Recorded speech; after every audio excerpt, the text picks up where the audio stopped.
안녕하세요. 채널을 시청해주시는 시청자 및 아, 채널 구독자 여러분 반갑습니다. 예, 제가 오늘은요, The Harbinger를 읽고 나서라는 제목으로 이야기를 해보도록 하겠습니다. 참고로 이 Harbinger라는 뜻은요, 영어 단어가 이렇습니다. 예, The Harbinger라는 뜻. 근데 이게 이제 굳이 번역을 하자면은 징조라는 뜻인데, 징조라는 소설을 읽고 나서라는 제목으로 이야기해 볼 수 있겠네요. 제가 이번부터는요, 촬영 방식을 바꿨어요. 사실 지금까지 카메라의 떨림 현상이 심하다. 예, 혹은 글자가 너무 작다. 이렇게 이야기를 하셨던 좀 연세가 있으신 독자분들이 계셨는데, 그거에 대한 해결책을 제가 이걸 어떻게 해야 되나 하던 차에 마침 한 독자분께서 그런 것들을 해결할 수 있는 방법을 좀 제시를 해주셔서 제가 이번부터는 이제 촬영 방식을 바꾸게 되었습니다. 참고로 그 독자분에게 감사를 드리고요. 음, 예, 그렇습니다. 일단 이 하빈저, 징조라는 뜻이에요. 징조라는 뜻인데 그 책에 그 책 겉표지에 보면 그런 말이 써 있어요. 그냥 제가 그 번역된 부분을 읽어드릴게요. 미국의 미래의 비밀을 담고 있는 고대 미스테리. 뭐 이 정도로 한번 해석을 할 수 있을 것 같아요, 번역을. 우선 이제 저자가 그죠? 그 책의 저자가 조나단 칸입니다. 예, 조나단 칸. 이분이 유대인의 절기와 관련해서 또한 그리고 미국에 장차 있을 일들에 관해서 여러 경고성의 메시지를 많이 이야기하는 분으로 저는 알고 있습니다. 유엔에서도 뭐 이렇게 이야기를 하시고 미국이 회개를 하지 않으면은 이제 뭐 큰일이 일어난다. 뭐 경고성의 그런 메시지들을 많이 이야기를 하셨던 분이죠. 그죠? 어, 일단 이 책의 내용이요. 이 책의 내용은요. 어떤 프리랜서가 나옵니다. 이 프리랜서가 나오는데 이 프리랜서 언론인이죠. 프리랜서 언론인이 어느 날 고대 문양의 인장을 소포로 받는 데서부터 시작을 해요. 여러분 인장이 뭔지 아시나요? 이게 뭐냐면은 원래 씰이라 그러잖아요. 봉인이라고 하잖아요. 뭐 그래서 고대 왕이라든지 혹은 높은 계급을 갖고 있는 사람이 한 이야기, 뭐 그걸 뭐 서류라든지 편지라든지 문서 같은 것을 기록을 하고 작성을 한 다음에 두루마기에다 적었잖아요. 그죠? 그 두루마기를 돌돌돌돌 마른 다음에 거기에다가 딱 도장을 찍잖아요. 그래서 인장을 딱 박잖아요. 그러면은 그 문서의 진본 내지는 진품을 보장하는 일종의 도장이었죠. 네, 도장의 개념이었죠. 이제 그 인장을 프리랜서 언론인이 소포로 받는 데서부터 시작을 합니다. 네, 누가, 왜, 어떤 목적으로 보냈는지도 모르는 그 인장을 가지고 있던 중에 이 프리랜서가 어떤 선지자를 만나게 됩니다. 예, 이 선지자를 계속 이제 만나게 되는데 항상 이 프리랜서랑 선지자가 우연히 계속 만나게 되는 거예요. 의도하지 않았는데 계속 가는 곳에 뭐 해변에 아니면은 뭐 산책 갔다가 우연히 누가 계획해 놓은 것처럼 근데 전혀 우연 같지 않게 우연히 만나게 돼서 이미 미국에서 이제 벌어진 일들에 대해서 성경적인 해석을 해주고 어, 마음 중심에서 돌이키지 않을 때 어떠한 일들이 벌어지게 될지에 대한 것들을 이 프리랜서하고 선지자의 대화로 풀어가죠. 그것이 이 책의 내용입니다. 우선 재밌는 게 이사야서 이사야 이사야서 아, 이사야서 9장 10절을 한번 보시면 도움이 될 것 같아요. 9장 10절이요. 여러분 제가 요즘 이 새로운 기술로 방송을 촬영을 하는 게 아직 익숙치 않은 부분이 조금 있어요. 그래서 약간 조금 더딘 것 같더라도 이해를 좀 부탁을 드리겠습니다. 예, 이사야서 9장 10절의 말씀이요. 미국의 9.11 사건과 관련지어 해석하는 저자의 시각이 굉장히 재미있습니다. 본문의 구절은요, 이렇게 시작을 합니다. 벽돌이 무너졌으나 우리는 다듬은 돌로 쌓고 뽕나무들이 찍혔으나 우리는 백향목으로 그것을 대신하리라 하는도다. 본문 구절의 말씀이 이렇습니다. 이렇게 말하고 있는데, 그러니까는 그게 그런 거죠. 이게 아수르의 공격을 한번 받아서 피해를 입은 이스라엘이 이러한 침공을 하나님께 다시 돌아서는 회개의 계기로 삼기보다는요, 오히려 하나님에게서 더 떠나고 더 멀어져서 우리가 스스로 더 세게 굳건하게 서겠다는 뜻으로 해석을 합니다. 하나님께서 제대로 심판을 하시기 전에 꼭 이러한 사건들이 발생하는 것을 허용하시고 이제 다시 돌아와라. 야, 내 백성들아, 다시 내게 돌아와라. 다시 돌아와라. 고, 고 말씀을 하시건만 회개로의 부르심과 회개로 돌아서지 않고 더 강팍해지고 완악해지는 쪽으로 가기에 결국은 이스라엘이 망하게 됩니다. 그죠? 헌데 재미있는 것은 이제 저자는 9.11 사건을 겪었을 당시의 미국의 상태를 아수르 침공에 피해를 입고도 정신 차리지 못한 이스라엘의 상태와 똑같이 보고 있다라는 거죠. 그렇게 연관시켜서 생각을 하고 그 책의 내용이 진행이 됩니다. 자, 그럼 다시 이야기를 해서요. 여러분 어떠신가요? 좀 글씨가 굵으니까는 저번보다 좀 나으신가요? 자, 한번 그려볼게요. 아수르가 침공을 했어요. 그죠? 그리고 여기는 9.11 사건이 벌어졌어요. 그죠? 그래서 월드 트레이드 센터가 주저앉아 버렸어요. 그죠? 여기는 이스라엘, 여기는 미국이죠. 이런 사건이 회개와 어, 회개의 기회가 아니라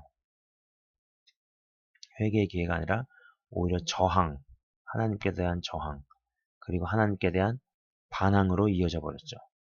그래서 결국은 이스라엘이 멸망했죠. 여러분도 아시는 것처럼 북이스라엘은 아수르한테 망하고 남이스라엘은 바벨론한테 망했어요. 자, 미국의 이 월드 트레이드 센터가 9.11 사건이 터졌을 때 잠시 동안의 교회에 사람들이 많이 몰려들었었다고 합니다. 실제로요. 그죠? 근데 그것은 잠시뿐이었고 역시 여전히 반항과 저항으로 더 나아가게 됐다 이거죠. 그렇게 됐을 때 이스라엘은 이렇게 멸망을 경험을 했는데 그렇다면 미국은 앞으로 어떻게 될 것이냐. 예. 앞서 말씀드린 것처럼요. 잠시만요. 앞서 말씀드린 것처럼 이사야 9장 10절의 말씀이 이 책에서 자주 언급이 되고 반복적으로 이야기되는 구절인데요. 또 이 저자가 이제 그런 이야기를 합니다. 이 조나단 칸이 무슨 얘기를 하느냐면은 왜 안 돼? 조나단 칸이 무슨 얘기를 하냐 하면은요. 그 어떤 예언이라든지 아니면은 증거라든지 증인이라든지 이런 것은 반드시 두세 명 이상의 사람에게서 확증을 받고 두세 사람에게서 같은 말이 나왔을 때 위력과 효력을 발휘한다. 이런 이야기를 하는 거죠. 그러면서 마태복음 18장 16절, 그 다음에 고린도 후서, 그 다음에 어, 디모데, 디모데전서, 고린도 후서는 13장 1절, 디모데전서는 5장 19절의 말씀입니다. 5장 19절. 제가 한번 읽어볼게요. 마태복음 18장 16절은요. 만일 듣지 않거든 한두 사람을 데리고 가서 두세 증인의 입으로 말마다 확증하게 하라. 그죠? 두세 사람에게서 같은 의견, 같은 말, 같은 이야기가 나올 때 그렇게 확증을 시키게 하라. 이런 얘기죠. 고린도후서 13장 1절은 뭐예요? 내가 이제 세 번째 너희에게 가리니 두세 증인의 입으로 말마다 확정하리라 이렇게 나옵니다. 디모데전서는요. 장로에 대한 고발은 두세 증인이 없으면 받지 말 것이요. 그죠? 이런 이야기들을 뭐겠어요? 어떤 증언이라는 거, 그죠? 그리고 어떤 예언이라는 거, 이런 것이 성취가 되고 힘을 얻으려면 반드시 두세 사람에게서 동일한 말, 컨펌을 받고 확증을 받으라 이런 얘기죠. 그죠? 그래서 뭐 예언하는 영은 예언하는 영의 제지를 받나니 아니면은 뭐 선지자 무리, 선지자 그룹 이런 이야기나 이런 단어들이 나오는 것도 결국은 예언도 두 사람, 세 사람에게서 같은 예언이 나왔을 때 더 힘을 얻고 확증을 얻는 거죠. 그래서 이런 성경적인 원리를 이야기를 하는데 조나단 칸이 연구하고 찾아낸 바로는요. 이게 재밌더라고요. 이 월드 트레이드 센터가 무너지고 나서 바로 그 다음 날, 무너진 다음 날, 그리고 3년 뒤에, 그리고 뭐 2008년도 서브프라임 몰기지 사건과 리먼 브라더스의 파산 이후에 대통령의 담화문에서 이 이사야 9장 10절의 말씀이 인용되었다라는 겁니다. 이게 참 놀랍더라고요. 그래서 이사야서 9장 10절이 인용이 되었는데 문제는 뭐냐면 이사야서 이 9장 10절의 말씀이 하나님께서 그 아수르의 침공을 허용을 하셨잖아요. 왜냐면 내 백성 돌아오라고. 근데 이 구절이 우리가 정말 중심으로 하나님께 회개를 하고 죄를 회개를 하고 하나님께 돌아가겠습니다. 라는 구절로 받아들이기보다는 그렇게 해석이 되기보다는 그래 우리는 이제 완전히 우리가 갈 길로 가자. 하나님으로부터 멀어지자.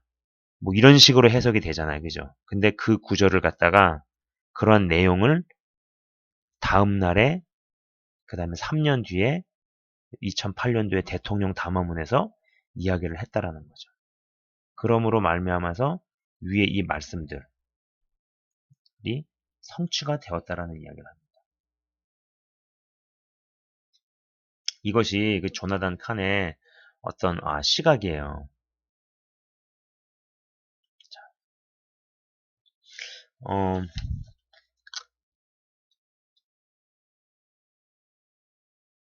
그 이사야 9장 10절의 말씀은 어떤 사건이 발생했을 때 그죠? 아까 말씀드린 것처럼 이스라엘이 회개 모드로 돌아섰다기보다는 하나님에 대해서 더욱더 저항과 반역으로 돌아서는 뜻으로 해석이 되고 있는데 미국의 정치가들이 또 이 구절의 진짜 의미를 아는지 모르는지 잘 모르겠지만 이 말씀을 연설 중에 썼다라는 겁니다. 조나단 칸이 그거를 발견을 해냈더라고, 찾아냈더라고. 그래서 미국의 정치가들이 이 성경 말씀을 연설 중에 인용을 함으로써 어떻게 보면 하나님의 심판을 선포해 버렸다라는 거죠. 네. 사실 그 이사야서 9장 10절이 결코 좋은 말씀이 아닌데 말이에요. 또 하나 저자의 그 미국을 바라보는 시각과 해석은요. 레위기와 신명기에 나오는 율법에 대한 것입니다. 네, 또 하나는요. 모세의 율법에는 다른 이에게 돈을 꿔주던 종살이를 시키던 7년째가 되는 해에는 자유를 선포하고 해방시키라는 것인데요. 이러한 일들을 하지 않은 결과 전 세계 경제를 쥐락펴락하는 미국의 상징과도 같은 월드 트레이드 센터, 세계 무역 센터가 무너져 내렸다라는 겁니다. 이후부터 미국 정부가 취하는 대외 정책 및 경제 정책을 저자인 조나단 칸은 심판으로 가기 위한 악수를 계속 두는 것으로 해석을 합니다. 그러고 나서 이제 미국이 뭐 여러분도 아시겠지만 실제로 취한 행동들은 그렇잖아요. 하나님께 엄청나게 부여받은 것들을 전쟁에다가 쏟아붓기 시작하죠. 제가 이런 얘기를 들어봤어요. 누군가 그런 이야기를 하는 것을 제가 들어봤는데요. 미국이 이라크 전에다가 쏟아부은 돈을 갖다가 돈 돈으로 만약에 이제 그 전쟁에 쏟아붓지 않았으면은 그 돈을 가지고 미국 전역에 예, 미국 전역에 고속도로 중에 이제 70%를 금으로 깔 수 있다. 뭐 이렇게 얘기했대요. 여러분도 아시겠지만 미국의 땅덩어리가 얼마나 크나요? 동부 끝에서 서부 끝까지 가려면요 비행기로만 5시간이 걸리거든요. 예, 비행기 5시간이면요 한국에서 우즈베키스탄까지 갑니다. 이 막대한 돈을 사람을 살리고 세우고 섬기는 곳이 아닌 사람을 어, 죽이고 쓰러뜨리고 부리는 데 쓴 것은 분명 잘한 일이 아니라는 거죠. 여기에 더해서 9.11 이후에 미국이 취한 경제정책 또한 저자는 언급을 합니다. 예, 의도적으로 거품을 형성시키고 주택붐을 일으키고 이러다가 2008년도에 무슨 일이 있었는지 우리는 다 알고 있죠. 그죠? 이 또한 저자는 경제 공의를 실천하지 않아서 7년째 되는 해에 심판이 온 것이라고 해석을 합니다. 자, 그거를 이제 그려보자면요. 이런 거예요. 잠깐만요. 이거를 아니다. 이런 거죠. 이게 마치 무슨 공식같이 진행이 되어 왔는데요. 여기에서 7이라는 숫자가 뜻하고 의미하는 바가 상당한 것 같아요. 그러니까 자, 2001년도에요. 2001년도. 경제 공의를 그동안 저버렸더니 월드 트레이드 센터가 무너져 버리죠. 그죠? 미국의 어떤 경제 패권이라 상징이 되는 그게 무너져 버리죠. 그러고 나서 이라크전, 이라크전이 시작이 됩니다. 그러고 나서 이제 또 거품과 부실로 경제를 활성화시키기 시작하죠. 그리고 이제 여기 7년 뒤에 2008년도가 됐어요. 여러분 아시는 것처럼 세계 경제 위기가 또 오죠. 여러분 아시는 것처럼 뭐 리먼 브라더스가 파산하고 뭐 월가가 다 뭐 어떻게 되고 전 세계적으로 난리가 나죠. 서브프라임 사태 쭉 나오죠. 그러고 나서 또 7년 뒤인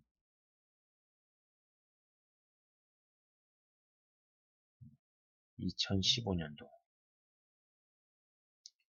여러 이야기들이 지금 떠돌고 있었어요. 그죠? 여러 이야기들이 떠돌고 한때 뭐 2015년 9월 위기론 이런 이야기들이 많았었고 그리고 참 재밌는 게 2015년도에 대법원에서 동성 결혼이 통과가 되었죠. 그죠? 무언가 잘은 모른다 할지라도 분명히 2001년도를 기점으로 해가지고 점점 안 좋은 쪽으로 무언가가 계속 진행이 되어 왔다라는 것을 우리는 알 수 있어요. 2008년에서 7년이 지난 2015년에 대법원 차원에서 동성 결혼을 통과시킨 것을 보면 진짜 무슨 7의 공식이 있는 것 같이 느껴지잖아요. 그죠? 7의 공식이 있는 것처럼. 사실 제가 2015년 9월에 대해서 지금은 이제 9월이 지났잖아요. 사실 어떻게 이게 이 원고가요. 8월 말경 정도에 준비가 됐는데 지금 방송을 지금 하게 된 거거든요. 뭐 여러 이유 때문에. 근데 어쨌거나 이제 2015년 9월에 대해서 예. 여러 질문도 받고 여러 이야기를 들었었는데 저는 그때도 이때를 예수님의 재림과 혹은 성도들의 휴거와 연관시키는 것은 분명히 이건 바르지 않다라고 저는 생각을 했었습니다. 예. 허나 어떤 영적으로 다른 상태 그리고 어떤 영적 시즌으로 돌입하는 건 맞겠구나라고 생각을 했었어요. 예. 여러분들도 아시겠지만요. 이 9월 달에 그 일이 있었잖아요. 미국의 교황이 방문을 했었죠. 9월 달에 방문을 했었습니다. 근데 제 관심을 자극한 대목이 바로 이 교황이 미국을 처음 가가지고 어디를 갔었냐면은 필라델피아를 갔었어요. 빌라델피아인가요? 예. 이 필라델피아를 갔는데 이 필라델피아가 어떤 곳이냐면요. 건국의 조상들이 미국이라는 나라를 세우면서 선언하고 발표한 장소가 필라델피아죠.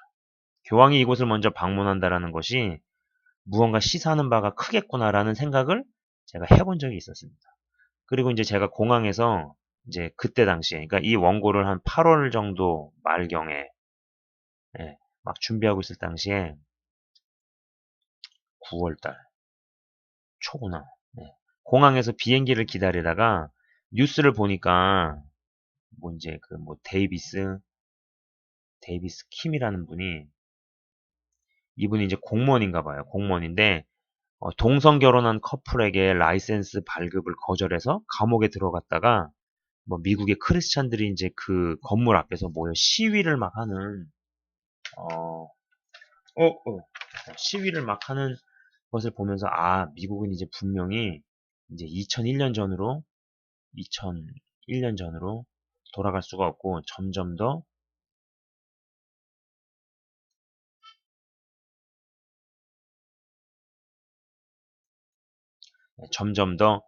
안 좋은 쪽으로 무언가가 진행이 되는구나 라는 생각을 해봤습니다. 한 개인이든 한 집단이든 혹은 나라이든 간에 심판이 임할 때 혹은 축복이 임할 때 오랜 기간의 진행 과정이 있죠. 어떤 잘못한 것 때문에 혹은 잘한 것 때문에 무슨 하루아침에 심판 혹은 축복이 오는 게 아니죠. 어떤 뚜렷한 심판을 목도하게 될 때에는 이게 벌어지기 전에 오래전부터 잘못이 쌓이고 쌓여 진행되었구나라고 보면 거의 정확합니다. 축복도 마찬가지고요. 이상으로 또 하빈저, 징조라는 소설을 읽고 나서 책의 내용과 아주 대략적인, 아주 간단한 책의 내용과 저자의 시각 등등에 대해서 논해 보았습니다. 네. 시청해주신 분들께 감사를 드리고요.